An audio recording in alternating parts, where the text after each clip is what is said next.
देखो, आज तक हम सबकी रातों की नींद उड़ाने के जिम्मेदार सिर्फ दो नाम हुआ करते थे, डीसी और मार्वल। हॉलीवुड के चैंपियन जिनकी फिल्में अक्सर वर्ल्ड रिकॉर्ड बनाती हैं और खुद बाद में उनको तोड़ भी देती हैं। किसी ने दूर दूर तक सोचा भी नहीं होगा कि इंडिया से एक ऐसा नाम ऊपर उठेगा जिसके सामने हॉलीवुड भी बच्चा बन जाएगा। हाँ जी, पेट में गुदगुदी होने का रीजन इस बार इंटरनेशनल सुपर हीरो नहीं, अपना देसी सुपर विलन है।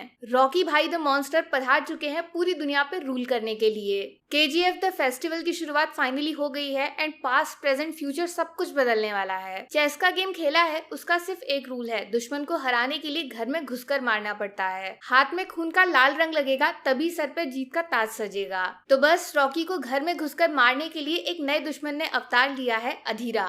मौत इनकी बेस्ट फ्रेंड है और डर इनका निकनेम। सामने अचानक से आ जाए तो सामने वाले की हो जाती है शेम शेम। अब मिलो शतरंज की रानी से, ना हाथ में बंदूक है, ना चाकू, ना तलवार, ऊपर तो देखो वहाँ मौजूद है दिमाग, जो है इनका सबसे बड़ा हथियार। इससे पहले कि आप इनके इश्क में पड़ जाओ, वार्निंग दे दूं, मैडम सिर्फ चेस की नहीं बल्कि पूरे देश की रानी है। लेकिन देश के नक्शे पे एक जगह ऐसी भी है जहाँ खुद देश का कानून नहीं चलता, KGF। यहाँ के राजा है अपने रॉकी भाई, जिनके पीछे खड़े हैं हजारों सिपाही। वो सफेद कपड़े, चेहरे पे मिट्टी और धूप में जलता बदन, भूल जाओ सब भूल जाओ। रॉकी अब ब्रांड है, the biggest criminal, the biggest businessman, the biggest villain. तो भैया ले दे के कहानी की समरी कुछ इस प्रकार है कि मुकाबला टक्कर का होगा। जीतने वाले को KGF मिल जाएगा और हारने वाले को सिंपल मौत। बाकी ज्यादा डिटेल में मैं घुसूंगी नहीं, वरना स्पॉइलर हो जाएगा और थिएटर में आपके लिए देखने को कुछ बचेगा नहीं। ऐसा पाप मुझे हरगिज नहीं करना। अब देखो, मैं रिव्यू शुरू करना चाहूंगी उस इंसान का नाम लेकर जो KGF को कन्नड़ा फिल्म इंडस्ट्री से बाहर निकालकर वर्ल्ड फिल्म बनाने का सबसे बड़ा रीजन है। Director sir Prashanth Neel. इनकी स्टोरी टेलिंग जबरदस्त है, क्या कमाल का विजन है, खतरनाक इमेजिनेशन। दिमाग में कहानी सोचकर स्क्रीन पे उतारना और बाद में ऑडियंस को रियलिटी भुलाकर उस नकली कहानी में जीने के लिए मजबूर करना। सैल्यूट है आपकी क्रिएटिविटी को।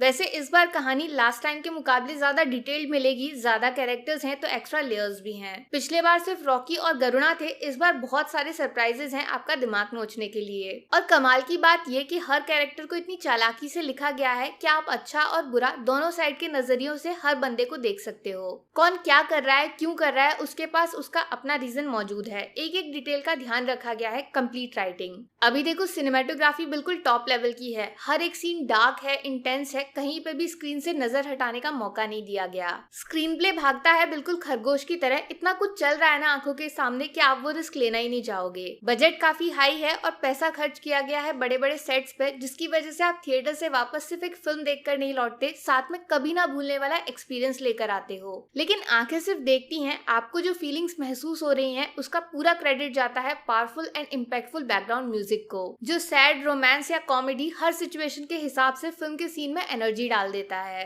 जब जब बीट्स बजती हैं आप सर से लेकर पैर तक जोश से भर जाते हो। रवि बसरूर को थैंक यू बोलना बिल्कुल मत भूलिएगा। आपने शायद रियलाइज भी नहीं किया होगा कि इनकी वजह से ही टीजर, ट्रेलर और अब फाइनली फिल्म का आउटपुट मैजिकल साबित होता है। बाकी जो लोग 2018 से KGF के साथ जुड़े हुए हैं वो जानते ही होंगे फिल्म के पास एक ऐसा एक्स फैक्टर है जिसकी वजह से इसके सामने हॉलीवुड भी फीका लगता है। एक्शन ना, वो तो कोई भी कर लेता है। इमोशंस, ये सबसे मुश्किल है दोस्त, वो भी एक ऐसी फिल्म है जिसका सब्जेक्ट ही मारधाड़ है। उसमें एक माँ बेटे के बॉन्ड को सेंटर पे लाना, इसके लिए क्रिएटिविटी चाहिए। एक्शन प्लस इमोशंस का परफेक्ट बैलेंस बनाना असंभव है, लेकिन KGF है तो मुमकिन है। और अब बात उनकी कर लेते हैं जो फिलहाल तो KGF के राजा हैं, लेकिन 14 अप्रैल से पूरी दुनिया इनके सामने सर झुकाएगी। रॉकिंग स्टार यश उर्फ रॉकी द मॉन्स्टर। सच बोलूं तो इनका स्क्रीन प्रेजेंस गॉड लेवल का है। पिछले बार सिर्फ मारधाड़ में बिजी थे, इस बार इनका एक हिडन साइड देखने को मिलेगा। फनी लेकिन डेंजरस। वो खतरे का लाल निशान देखा है ना, उसकी जगह अब इनका फोटो लगाया जाएगा, साथ में चालाकी और अनबिलीवेबल डेयरिंग।